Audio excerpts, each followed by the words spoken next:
No Nation, welcome into another FSU Voice of College Football postgame show. My name is George. Happy to be here with you. We're also simulcasting at the Renegade Report, whichever one you're on. Please hit the like and subscribe. Oh, tough. A little out of breath. I sat down here, was about to go live, and I was like, oh God, I got to go get a dip. One of my vices, so I had to do it. I was going to give haywire. I was like, I'll just go live. Nope. I got to do it. I have to have my Coca-Cola down here. My two biggest vices in the world: Coca-Cola and dip. Um, the last thing I heard from the broadcast, the last thing was the announcers talking about how Notre Dame spent the bye week preparing for Navy. You know, in what world, especially to begin this season coming off 13-0, 13-1, whatever you want to say, Florida State top 10 preseason ranking, biggest, strongest, fastest team Mike Norvell's ever seen.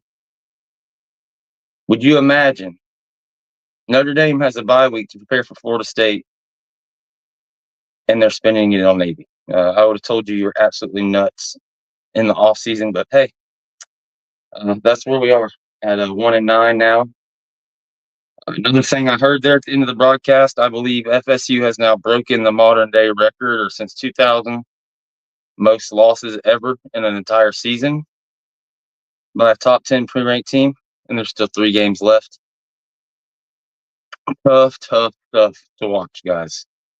There's been skepticism amongst some of the people in the credentialed media that usually won't say stuff like this, talking about, like, you know, calling for jobs to be done, whether it's tonight or tomorrow or the next day. Like now, not before the end of the season. Talked about it a ton. It'd have to be something just insane for me to see Norvell do that. But personally, at this point, I feel like we're to that point. Like, you don't have to get rid of everybody you're going to get rid of, but make an example out of 1 or 2 or whatever the case may be. I don't know. I don't see what it could hurt. What could it possibly hurt? There's a million things you could take away from the game. I think everybody knows my opinion on what the identity of this team should be. It's pretty crazy to me that here we are 10 weeks into this season, 11 weeks, I guess, if you count the bye weeks, and this coaching staff still has no idea who their team is. No idea.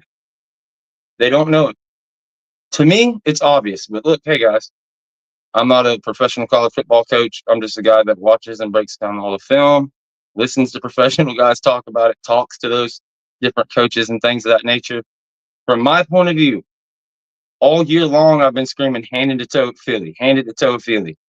There was questions about health, but he was still getting 50 snaps a game, but he wouldn't get 10 carries. I think he got 6 or 8 carries all of last week.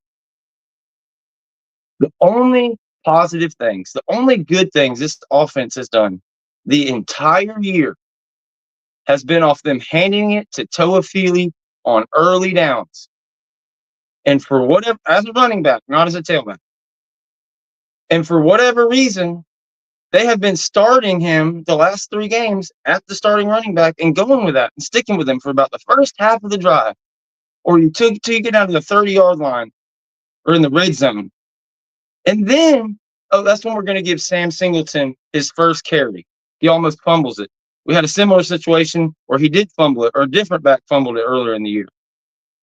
They refused to stick with the running game. You know, it's 7-3. You got this great running game going. Everybody, 80 yards in your first 2 drives. Toafili's doing what he's done all year, and that's average close to 5 yards per carry. And then it's, they ran it, I think, on the first down on the next drive, the third drive. He gets like 6 yards or something, and then that's it. After they got that first down, it was 3 plays to the quarterback, back to back to back to back. And then you can't even run it on third down. And it was another 2 or 3 drives where they went out there, first down, quarterback run, second down pass, third down pass. The next drive, first down pass, second down pass, third down pass. He doesn't touch it. You had a 16-play drive to start the game that you didn't convert for whatever reason. On back to the first drive, you get down in the red zone. It's first and goal from like the 10-yard line. You hand it to Toafili, he gets you 4 or 5 yards, 3 more plays to score a touchdown, you don't give him the ball back. And look, guys, I understand what Norvell's offense is. We've all watched it for 5 years. They are more wanting to throw the ball.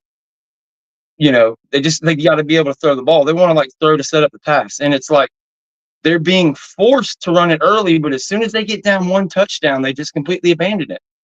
And it's the damnedest thing. It's really tough. It's really tough to watch. The offensive line, and this is the thing, people on Twitter saying, "Oh, bro, the offensive line's blocking and they're doing great early in the game." No, they weren't blocking differently. They were just running the ball. It's a lot easier for them to run the ball and get some positive things. Even if you have a bad run, it's a 2 or 3 yard game. Toafili has a data set across this year, 100 carries, whatever he has. He runs it for 4 yards a damn carry every time. And for whatever reason, they will not hand it to him on early downs. And then he doesn't get it for 2 quarters on early downs. And then when they try to hand it to him on a second and two, you get a false start. And then do they change to something else? Do they change to a toss or to a pass off of that? No, they run the same exact running play and it's blown up. But yeah, all the drop back passing with the 2 freshman quarterbacks, it's impossible to evaluate Luke or Brock, really. I think you can pretty much tell that Brock he's not going to be some Baker Mayfield ever. He may have some good football ahead of him. But with this offensive line, I mean, you want to talk about TJ Ferguson and what they were doing with the defensive tackles, trying to block those guys all night. It was an absolute nightmare. I don't know why. And I'd have to go break down the film and call some people and talk to them. I'm not an offensive line expert. But you've got 5 offensive line. Okay? They rush 4. That dictates somebody's got to get double teamed every time, unless they bring a blitzer. If they bring a blitzer, and that's your basic communication with these offensive linemen. Okay, if they bring 2 blitzers, oh shit, now we got 6 blitzers and 5 offensive linemen. We got to add a tight end, or we got to have a running back chip, or the quarterback has to be ready to throw it hot. Okay, the quarterback's not ready to throw it hot, neither one. So that's out. But rushing 4, let's just take blitzers away. Rushing 4. Okay, you've got this team that you're playing, and they did a pretty good job blocking most people. But far and away, the best player on the defensive line, the dude with the captain's patch, at least 3 times in this game, they hike, and they go double team the other tackle to a point where they leave the guy unblocked one time and leave a tight end to fill that gap. I don't even know how that happened. I think it's because they stunted or did something on the offensive line. But how is 99 or whatever his number was? The dude looked like J.J. Watt out there the whole game. How do you not have him circled, Alex Atkins, on the game plan? How is that not the guy you double every time? Yeah, I'd have to go back and watch it, but just tough stuff. Then you have a chance to block a field goal, but you want to get a look at it, so you call a timeout. But it was a terrible situation. They're up 2 touchdowns already, or up 13 points, 14 points, about to go up 2 touchdowns. Well within field goal range. It's not like it was going to be a long field goal. But in that particular situation, everybody knows what FSU is doing. Notre Dame's coach is sitting over there. Okay, FSU, we got to look. They want to block the punt. So they know they're sending out field goal block. I guess I'll have to go watch it. I can't remember if FSU actually came on the field. But the way I want to remember it, FSU sends their field goal block team, and then, Notre Dame, go offense. And now FSU is just completely scrambled. They had no contingency for what if they throw the offense out back out there. You got a dude trying to, lined up under the field goal post. You got 14 guys on the field, some trying to get off. They're thinking about switching to the defense, whatever. 4th and 10. And that was pretty much the end of the game right there. Tough stuff. Tough to watch, guys. The passing game was just, they just could not block them. And this is Notre Dame. We knew this was going to be tough. It was the worst possible matchup for Florida State, really. like Notre Dame isn't the best team in the country, but they might be the worst team to play Florida State with the quarterback they had, the running backs they have, and the defense they have. As you saw, I'm pretty sure this is the biggest margin we've had all year that we've lost by. I don't even know how many points they ended up scoring. It was like 38-3 when I finally cut it off and started getting set up. But yeah, it's to the point where it wouldn't surprise me to see some kind of change. I think regardless of what you think is going to help or what would be best going forward, yada, yada, I think this coaching staff, this administration needs to send some kind of signal to this fan base that they're ready to change, ready to, get this thing fixed because it's broken. Broken. Tramel Jones has already been crystal balled by Wiltfong or whatever they call it on 3 nowadays. Rumors of half the people that are committed decommitting already. Solomon Thomas doing hits on Instagram and stuff. And then you lose 52-3 on the road in a game where you came out in the first half and, you should have had every opportunity to be in that game. I know people are going to be hard on the defense, especially in that first half. They gave up 2 just blatant touchdown drives. Like Notre Dame just went down the field. But I'll have to go back and look. 4 or 5 3-and-outs our defense had in that first half. Miami scored on 7 of 8 drives, guys, and they didn't beat us this bad. We had 4 or 5 3-and-outs in the first half against Notre Dame. Think about that. Miami scored on like 90% of their drives. We stopped Notre Dame half the time for the first, 2.5 quarters, whatever. And then it was over. There was a complete give up. But yeah, just tough to see. The first quarter was a joy to watch. It's what I've been screaming for on this show the entire year. I couldn't understand it. I never understood why they wouldn't just lean on the best player on your offense, Lawrence Toafili, and give him a chance to run the ball. They did that early, had great success with it. Not great success in the term of college football, but in terms of this Florida State team, to put together 16 drives and get down the field and, continued some of that success. You still broke down, but they still want this. They still want to run all this stuff like it's 2023 with these 2 freshman quarterbacks and terrible O-line. And it's weird. They just won't, let me touch on this in the offseason and kind of the story you heard, kind of the story I spread with getting Roydell Williams. You had such a deep room of running backs, all these things, was that they were going to come into the season similar to how they were in 2022 and have a running identity, a run-first identity, really stick to the run game. And I think I sold you guys, and I was sold a bill of goods. I think Mike Norvell, unfortunately, similar to Jimbo Fisher and countless coaches before him, is stuck in his ways, and just the offense is what the offense is, because it's damning how they go away from the running game, even when it's successful. For example, okay, like, and people always want to do this when I talk about the running game and how come they won't keep handing it to Toafili. They want to say, "Oh God, we only average 3 yards per carry. 2 yards ain't going to get it done." This stuff. At one point in time, after that run, when they just totally went away from Toafili for whatever godforsaken reason for like a quarter, you were 1 for 8 passing. So you're telling me we can't afford to run the ball 4 yards per carry? Can't afford to run it on early downs. We got to pass it to keep them off balance. We can't afford to run it, but we can afford 9 damn passes and 1 completion. 1 for 8. Y'all want to talk to me about efficiency? Which is better, 1 for 8 or 8 runs for 4 yards? I mean, it's insane. I mean, Toafili is literally averaging 4 yards per carry. You just run it every time, and you go all the way down the field, and that's literally what he was doing. And then that's it. You quarterback run and pass on 3 drives in a row on first and second down.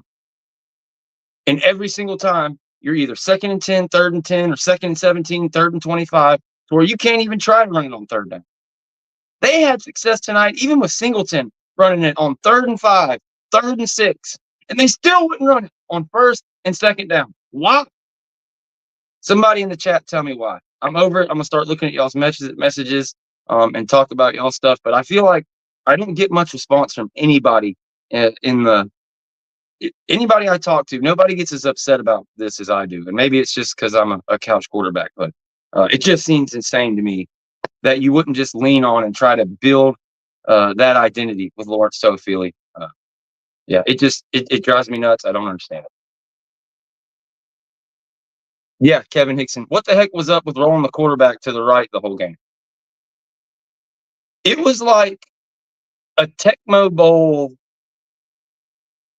like preset, the way Brock Glenn was rolling to the right and trying to get yards. And he had success with that early in the season. So I think they're just trying to replicate that success he had early.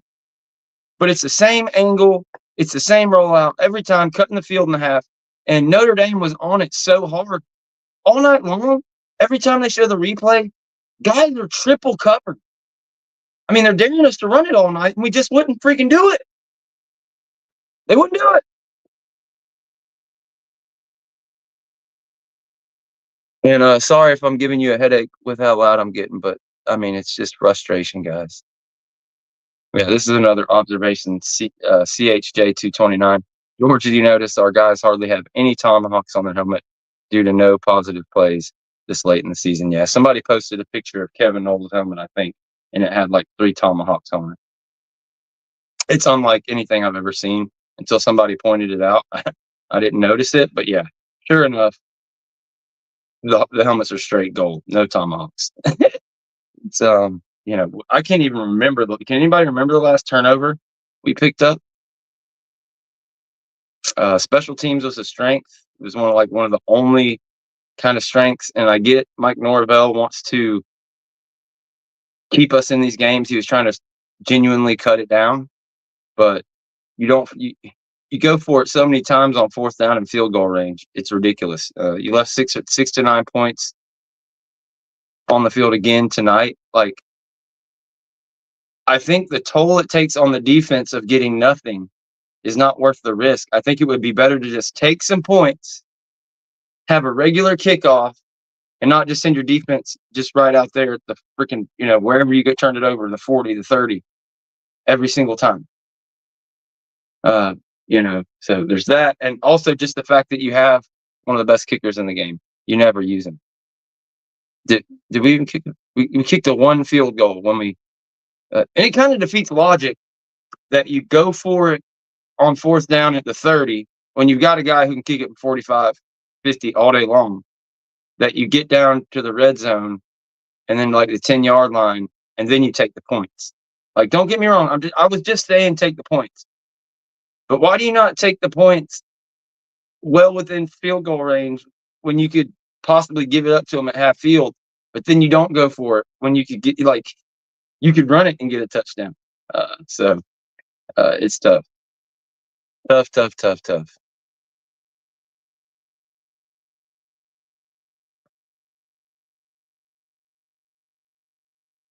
Omar Graham, our guy, man, we've been talking him up. He had been doing pretty good the last couple weeks, but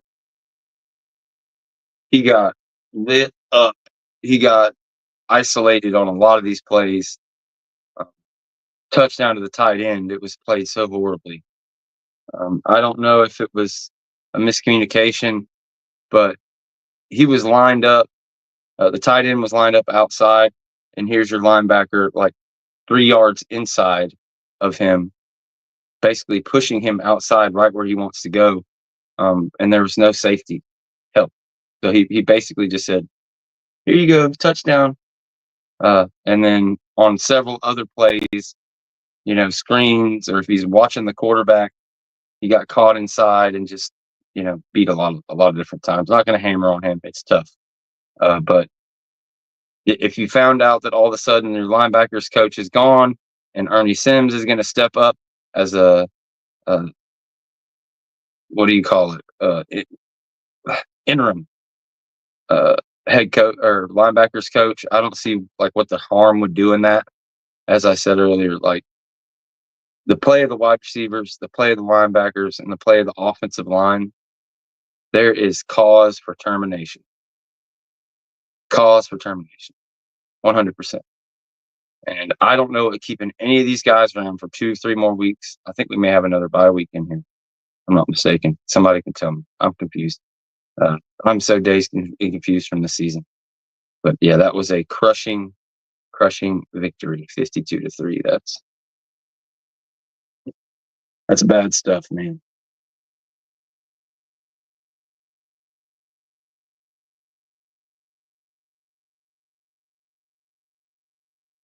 Folks are on Storm's case. I was on like kind of defending Storms because I've seen different guys' bodies in the time they've came here.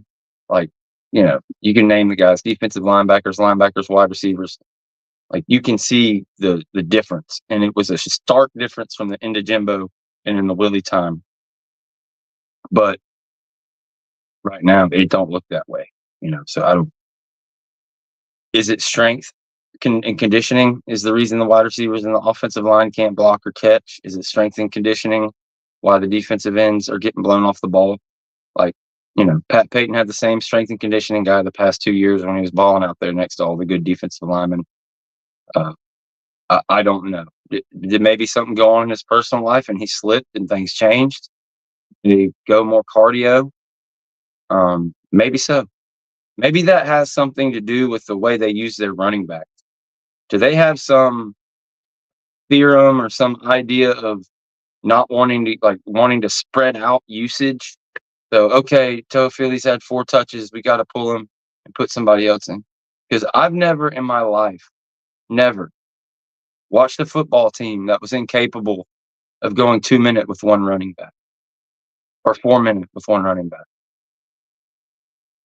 We change personnel more than anybody I've ever seen. I was so happy that first drive, y'all. I can't even tell you. And even it started in the second drive until they effed up. But I was just so happy. I was like, I can't believe it. They're just leaving 9 and they keep giving him opportunities over and over again. He had 10 carries on the first 2 drives, more carries than he had all last week, and then it just stopped. Just stopped. And again, nobody's yet to tell me why. But yeah.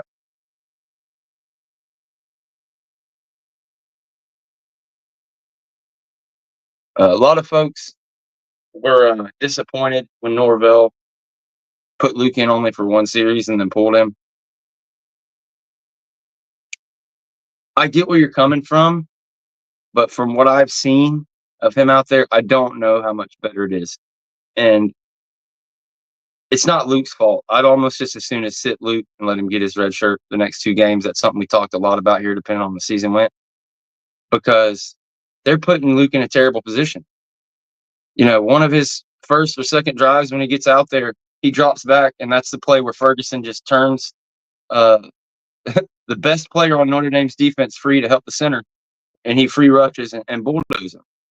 So what can Luke do on that? Luke is a quarterback. He's made plays. He showed he can make plays using his legs. But Mike Norvell won't call an offense where he uses his legs or hands it off to Toafili 2 times like that and then throws it. No, he wants to send him out there, and these freshman quarterbacks, he wants them to do 3, 5, and 7-step drops with an offensive line that just they can't even get in front of these damn guys in pass protection. They can't do it.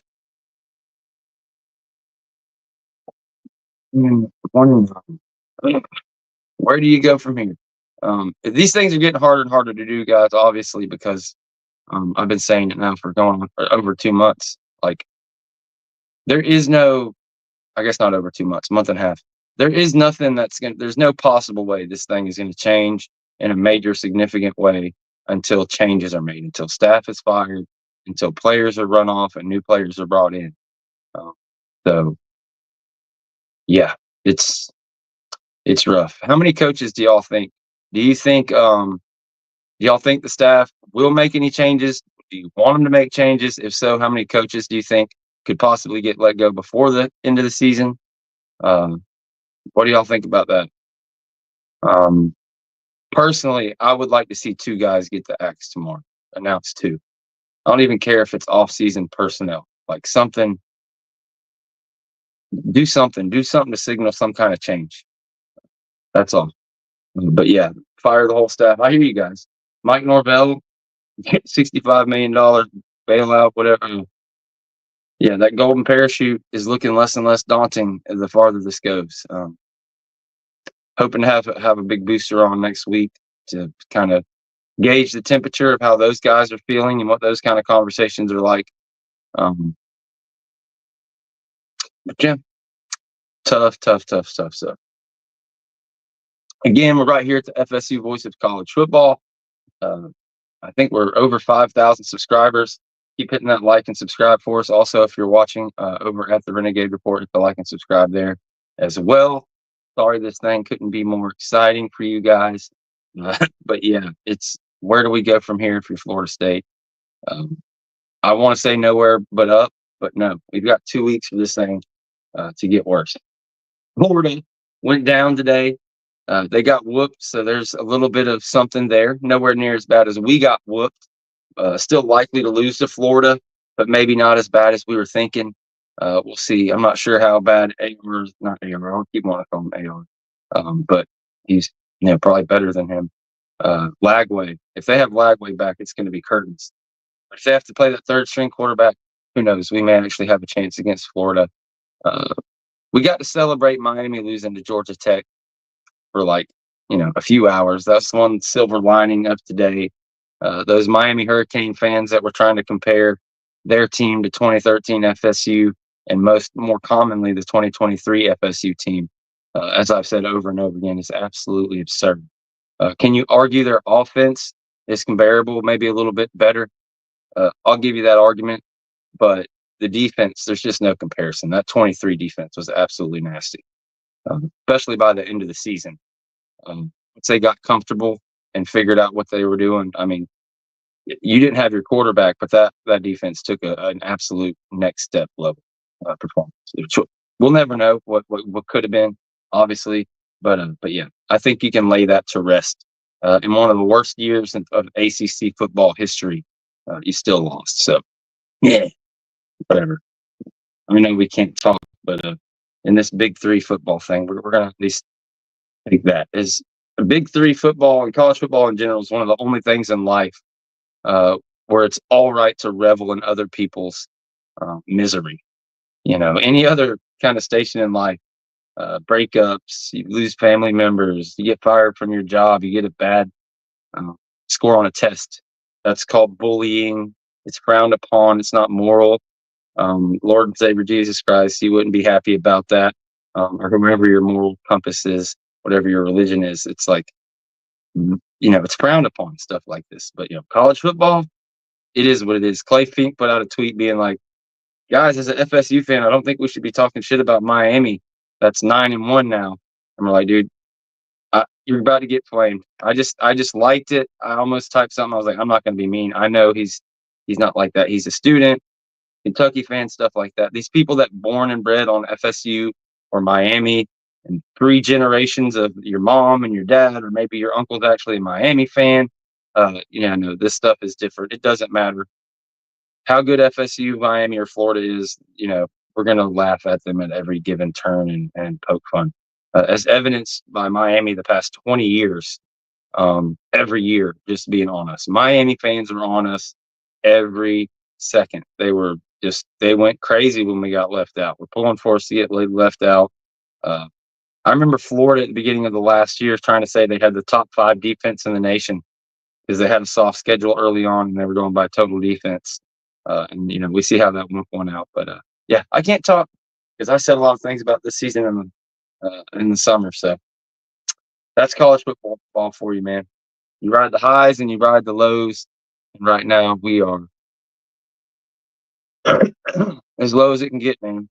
I don't think there's any more of a rock bottom you could hit as a program right now.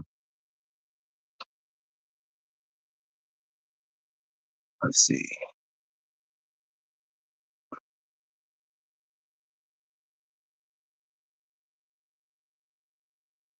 Yeah, I'm agreeing with a lot of these comments.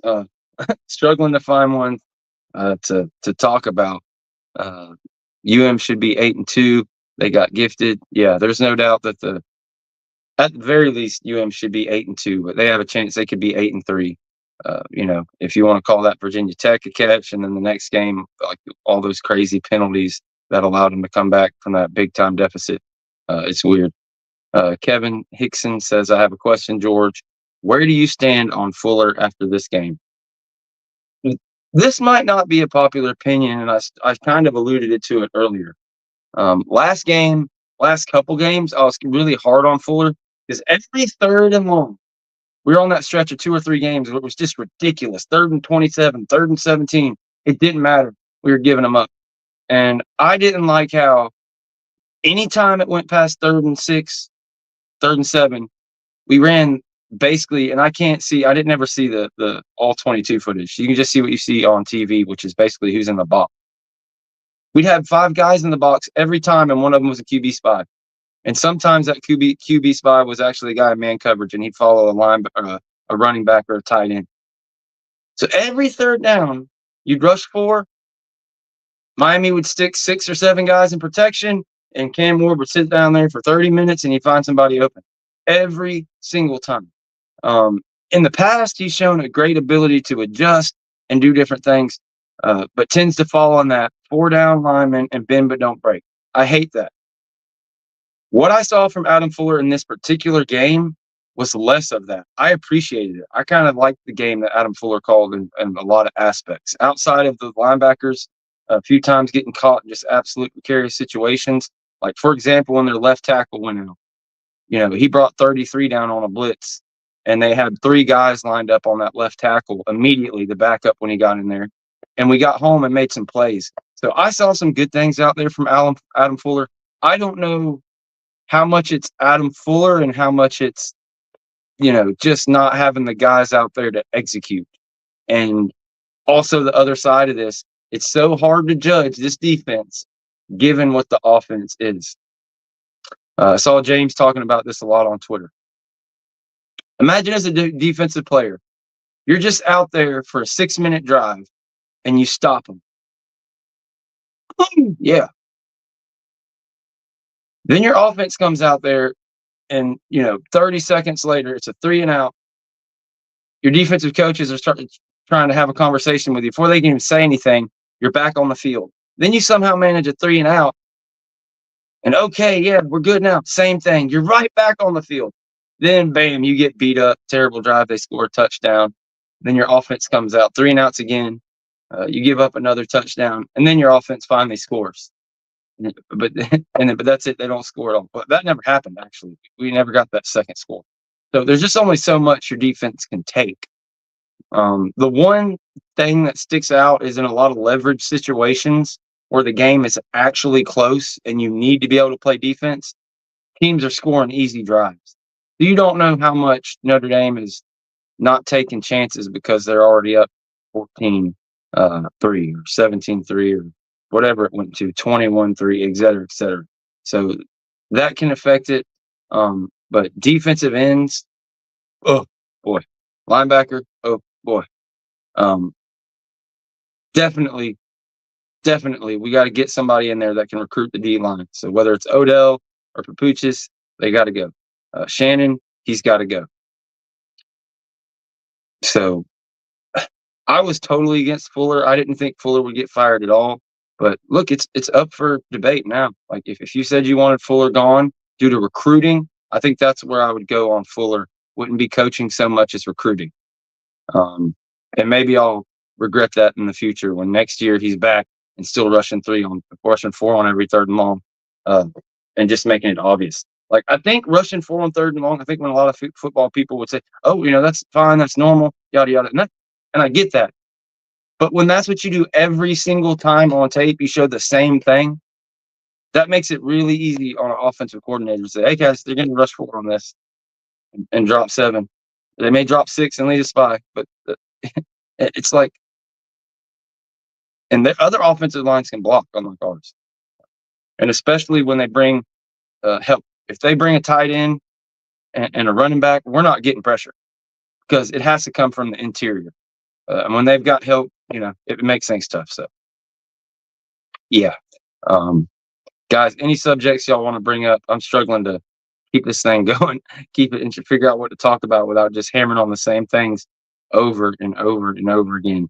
But yeah, that comment about Notre Dame preparing for Army or whoever the hell else, whoever it was, on their bye week instead of Florida State was boy, that was something else. I think we got our 27th and 28th drop in the game. My guy Toa Feely gets an opportunity on a wheel route there in garbage time and drops it. I think we may have had another drop early in the game.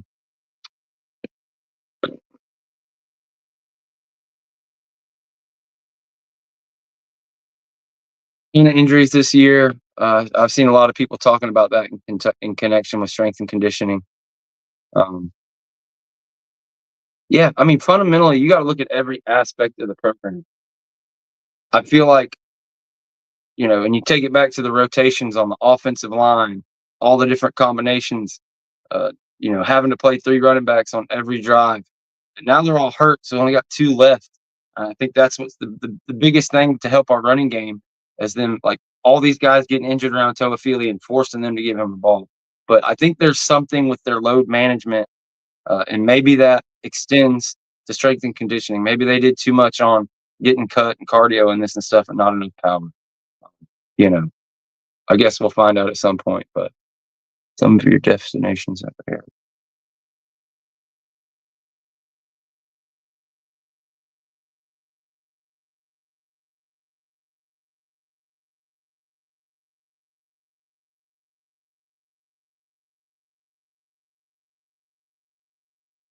Guys, it's telling me it's having trouble streaming on YouTube. So if you're watching on YouTube, drop a comment and tell me that it's okay if you can. If not, who knows? This thing may just be showing on Twitter or maybe jacked up. I wouldn't be that hurt to shut this thing off early. I'm obligated to do an hour. That's what we usually do here. But yeah, definitely not the easiest. And that's the first time I've ever had that error show up from YouTube or from StreamYard saying that it's having trouble with YouTube. So yeah, if anybody can hear this, drop a comment. Comes and goes on YouTube. Man. So guys, hold tight. I'm going to just kind of reset here for 30 seconds and see what happens.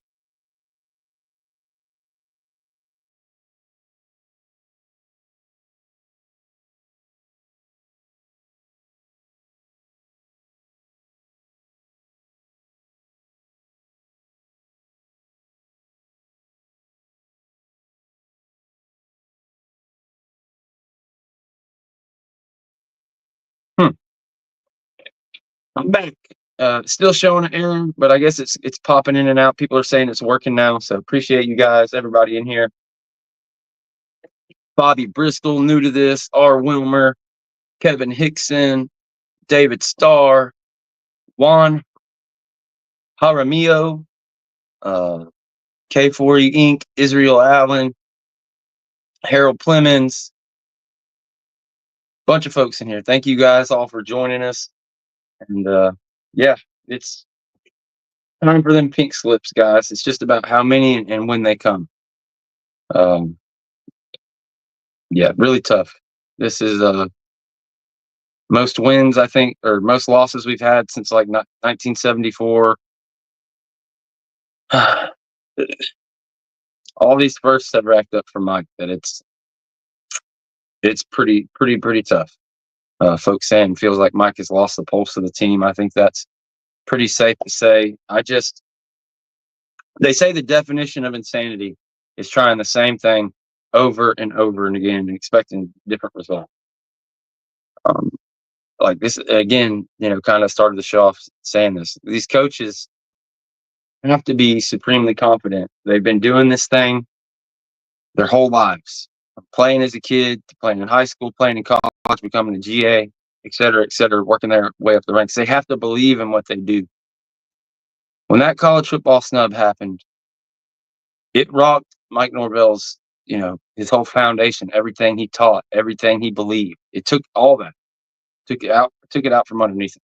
He went undefeated, ACC conference champion, everything he'd seen his entire life.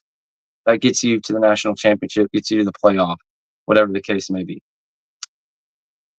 And then everybody boycotts the Georgia game. He makes the decision to just be like whatever the players want to do. He doesn't make a mandate. We need to go do this all together, or not at all. I talked about it at the time. I hated it, but it is what it is. You went 13-0. There's only so much you can say about it. We didn't make a big stink about it. We moved on. But in my opinion, what he should have done right then and there, should have said, okay, either we all play, they like the 10 NFL guys or the 5 NFL guys that had legit top 3 round talent. Yeah, you can totally understand them sitting out. That's something that's been going on for a long time. This isn't a playoff game. But the 30 guys, the entire first string, guys that are coming back, yada, yada, yada, that was a bridge too far. And I don't know if it caused a rift in the locker room or what, but it never turned around. And then you can get into the portal hall and all that stuff, the high school recruiting that never came around. But yeah, there's just a complete misevaluation of the roster and what they had. And to be 10, 11 weeks into the season and still not know what your strengths are and be able to play to them, it's tough. Maybe it's just that there is absolutely nothing you can do with passing, and they know they're going to have to pass it at some point to win. They're not going to waste their time trying to be a running team. Another thing, we had one successful play out of Wildcat, but it's still 0 snaps to Tofield in the Wildcat. For some reason, all the snaps we've seen at Wildcat thus far have went to Ja'Kai Douglas. I don't know what the hell's up with that, guys. Again, Lawrence Tofield dominated the ACC championship game, 10 carries, 130-something yards, passing yards. Yeah.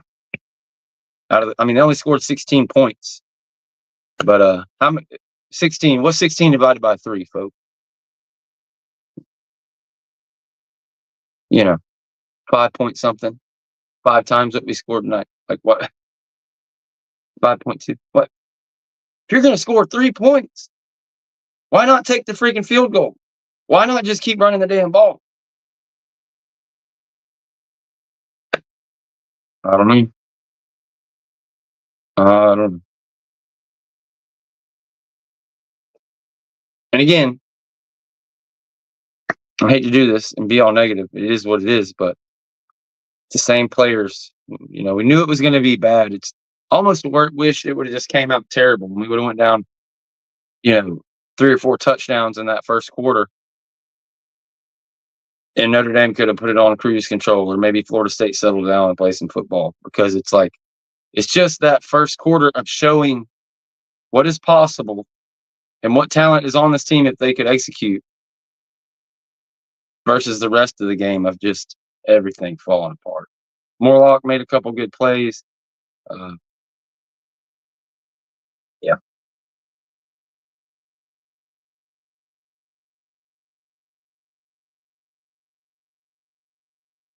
A lot of folks agreeing they shouldn't have played the game. Yeah. I was fine either way. I just feel like they should have stuck together as a team on whichever they did. Whichever they went for. Who else went down today? Didn't Georgia go down today? Who did Georgia lose to? I can't remember. But yeah, a lot of teams lost.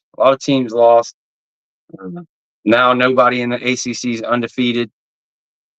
You got, I guess, a 4-way tie now with 1 loss. You've got Miami with 1 loss.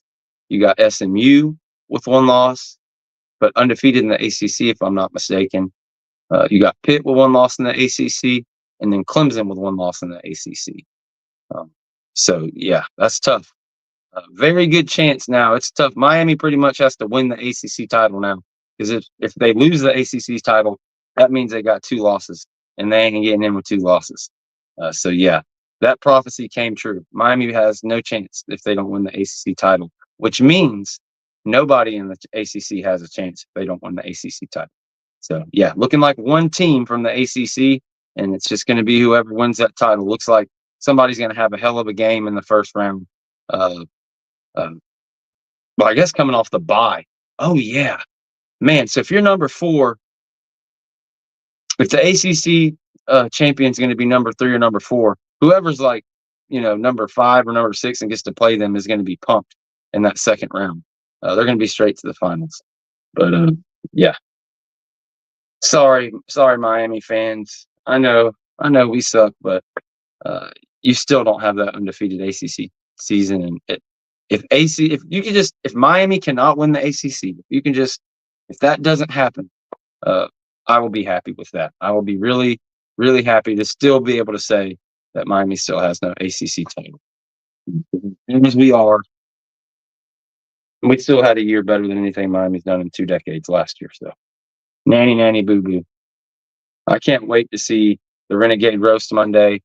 Florida State will get roasted. Of course, Tiny Hat CEO and Jen Santi will take care of all the Florida State stuff. But we get a lot of Miami fans that like to come on that show. They were talking a lot of smack after that Georgia Tech game too, which is pretty funny. Maybe we owe DJU an apology. Like, if you go back in reverse and go watch that first game, as down as the fan base and everybody was, that broke that team. Or this team. This team had aspirations. They believed the hype. They thought they were a top 10 team. So when they lost by 1 field goal in the clutch to Georgia Tech, it broke them. All of a sudden, everything was gone. And they've never recovered. It's gotten worse and worse and worse.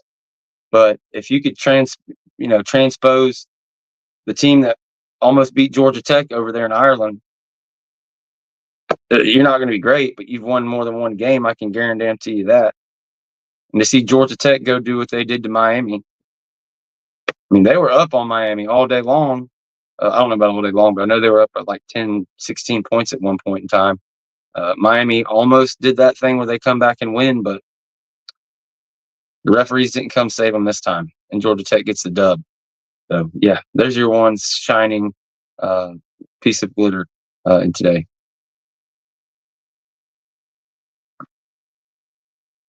People talking about how many teams get in. I talked about this the other day on our podcast and on the Voice of College Football podcast that we do. If you don't know, every Wednesday at 6 Eastern, myself, Mark Rogers, sometimes Big Game, James Coleman, and Chris Frazier from Spear Addicts come there as well. We talked about this all off season. It came up a lot with the lawsuit stuff with FSU, with all the new 12 team playoff. It's going to be, SEC and Big Ten are asking for 4 auto bids each, to take effect by like 25 or 26. I'm not sure if that's 100% confirmed or not. But we talked about it a lot. Like, that's already the reality. As soon as the Pac-12 folded and the Big Ten added those 4 teams, the SEC added Texas and Oklahoma. Like, yes, you see the SEC and the Big Ten, they got bigger. They added 33% to their brand names, both of them. Huge. But the part that you miss is that it completely castrated the Big 12. It literally castrated the Big 12, literally obliterated the Pac-12. It's gone. Those were 2 competitors, 2 people in the market that leveled things out. It made it easier on the ACC having the Pac-12 and the Big 12 as rivals, as people to point at it. Oh, look, Texas can win the national championship out of the Big 12, and this team can do it out of the Pac-12. You got 3 out of 10 national championships from the ACC and FSU and Clemson. You had that. You had some kind of argument there. It was always the SEC, but there was arguments for the ACC for 10 years because they were second in NFL picks when Jimbo was there and Dabo at the same time. Again, like I said, a third of the national titles. You had all these different Heisman trophies. You had like damn near half the Heisman trophies for a while. You had all these different things that you could point to, but now you don't have any of that. It's all gone.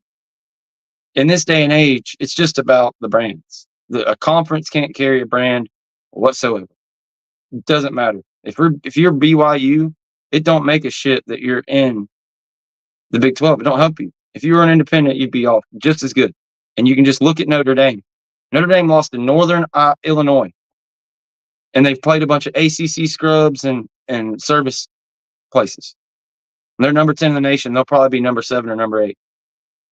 Meanwhile, Pittsburgh, who's played a comparable schedule inside the ACC, is 8-1. and they're number 18. And I get the talent thing. I'm not sitting here saying Pittsburgh's better than Notre Dame. I'm just saying that's just how the game goes. So if you're Florida State or you're Clemson, you being in the ACC does nothing but hurt you. Now you have the automatic bid, so you have that opportunity. But would you rather be an independent and just pretty much be guaranteed to have a great record every year? Not a year like this, but if you have a decent program rolling, a much better shot to be undefeated every year and be a G5 team to get in, or would you rather be in the ACC and vie against 17 different teams for a spot, for one spot?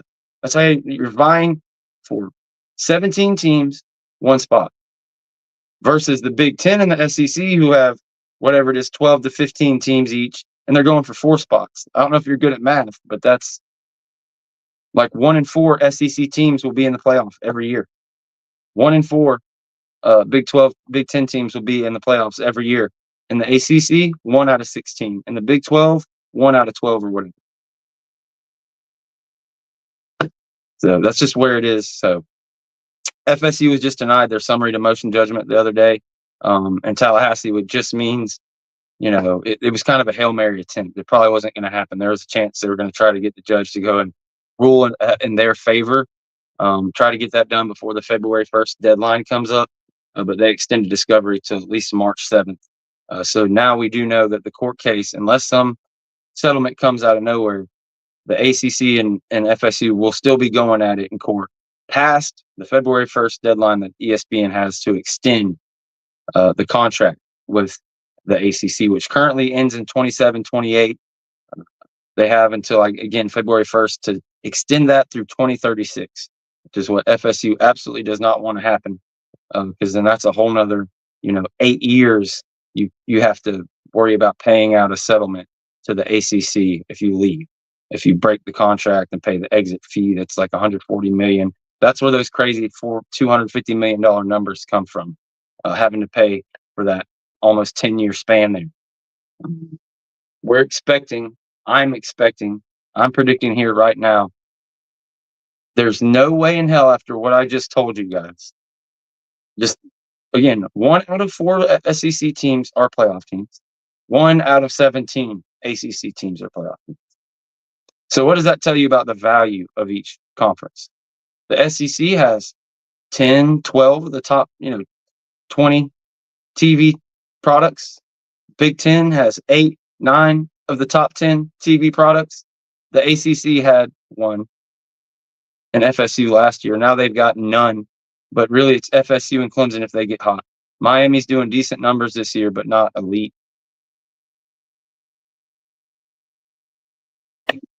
SEC has 4 times as many names. So they're going to get, you think, how stupid do you think the SEC commissioner would be to sit there and agree to a deal with ESPN and be happy with a deal with ESPN making, only 40% more than what the ACC pays?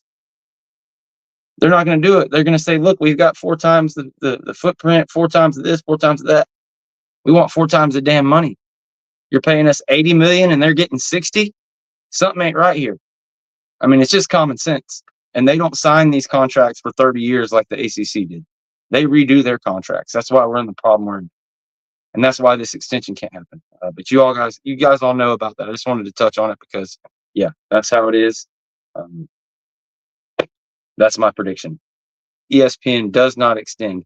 They either try to get it postponed again, or we find out that the relationship between ESPN and ACC as it currently stands, not saying they don't figure out something, but as it currently stands, we're supposed to keep going up from 40 million as it is now to 60, 70 million by the end of it. I don't think that happens. I saw one of the national outlets, somebody tweeted, tarmac game. I guess that makes sense. I don't think it happens to Norvell. But yeah, if ever there was a tarmac game, if ever there was a game where the president and the AD are waiting in your office or waiting at the tarmac to talk to you as soon as you get back to Tallahassee, this is it. I can't remember exactly how the thing went down with Lane Kiffin. Did they meet him on the tarmac before they left to leave to go home, or when he got back there? I'm not sure. But yeah, this could be a tarmac game for sure.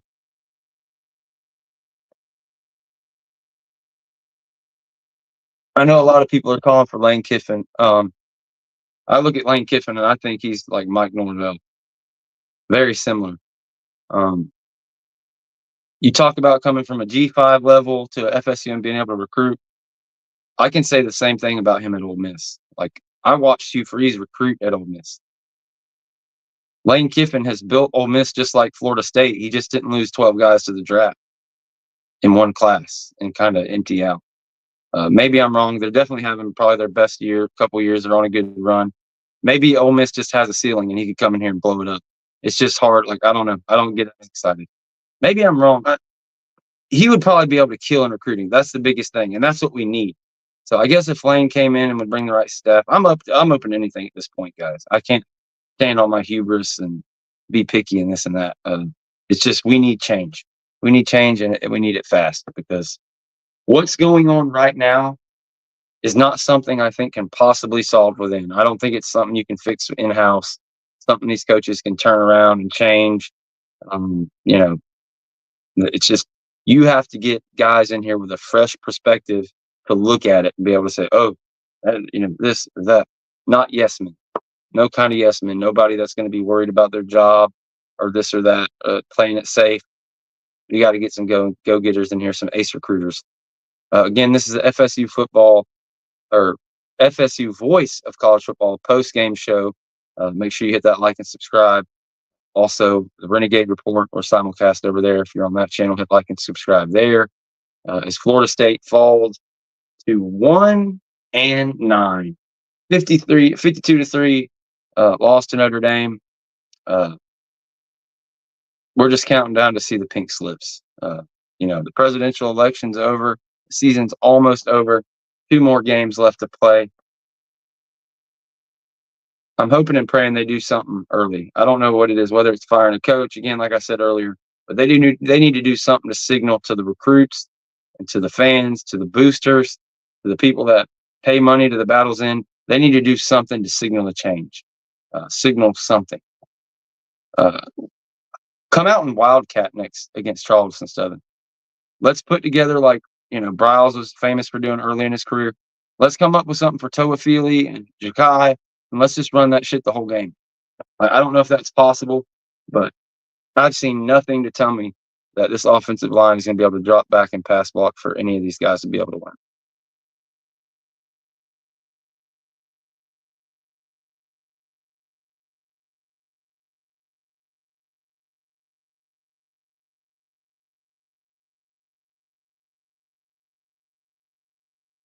Again, guys, thanks for joining me. We have just about reached the end of this journey. If you have any questions or thoughts, or my thoughts on anything before I get out of here, now is the time. So speak now or forever hold your peace. I think I've about covered it all, guys. Real tough game to watch. I did appreciate Mike Norvell and going out there and getting on a player when he had a penalty, even though it was garbage time and the game was completely over. Kind of pointless at that point in time. But I think it's just one of those situations where, like, they've tried benching guys and doing this and doing that, giving guys opportunities in practice, but nobody has stepped up. It's like you can try to do this and do that, and there's just not enough players there. You can't bench every single damn player. You can't just dog cuss every single player. Maybe you should. Maybe he should have just went out that way, but he gave up. I don't know. But it's tough to watch. We at least got some flashes again in that first quarter. I almost wish that Warrant Sophilly would opt out. I wonder how his family and stuff feels. It's tough to watch the way he's used, or rather not used in these games, and it's just tough. Tough as a Florida State fan, somebody like a lifelong diehard FSU fan, and also somebody who strives to be professional in covering the team. Loves all of these guys. Love the opportunity to do it more and more down the line.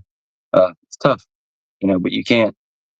Well, what else am I going to get on him to do and say? Mike Norvell is a great Christian man, and I really, it is.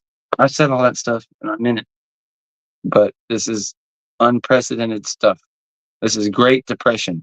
I don't care if you're a Democrat, and we never talk politics on the show, but if you're a Democrat and it's 1935. I don't know. I literally don't know if it was a Democrat or Republican that was president when the Great Depression happened. But if the Great Depression happens, and your political party is the one that's responsible for it or in office when it's happened, you're allowed to criticize them. Like, I'm not going to get on here and be like, nope, this is great fiscal policy. This depression, this is just what we needed. And that's where we're at. Like, I can't play, the good cop. I was trying to play good cop for like a good month and a half on our regular show and stuff because everybody's so frustrated. And when you have your two co-hosts and a guest, and they're all going negative because everything's negative, you want to try and play kind of good cop. Look at this. How could we possibly fix that? But all that stuff's over. Like, it's not even worth talking about anymore. You just kind of, hopefully we start getting some coaches that are moved and season's end where we can, kind of find things out, who's available, who there's going to go after. So keep my nose to the grindstone on that and really put my ear to the ground now as the rumors start to come out, and we'll be first to come on and react, let you guys know.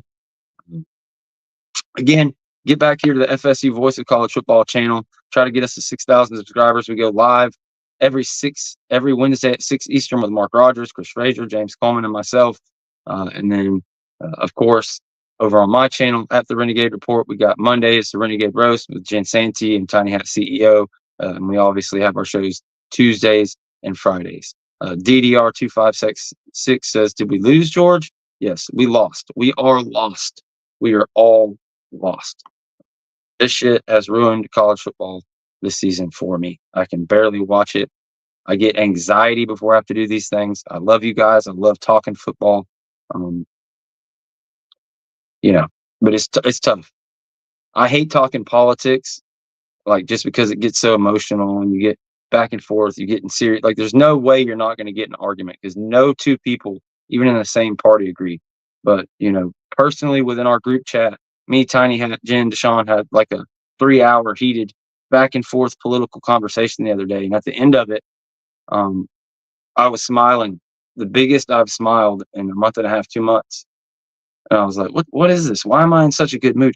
It was the most intellectual, like, stimulating conversation I've had in forever of talking, like, because we're just talking about the same shit over and over on these shows. And I love you guys. And I promise we're going to do as good as we can to have some great content. And there's going to be 2-3 weeks. This shit is going to be nuts. There's going to be so much stuff to talk about between the portal, because you're going to have to go get 50 guys out of the portal.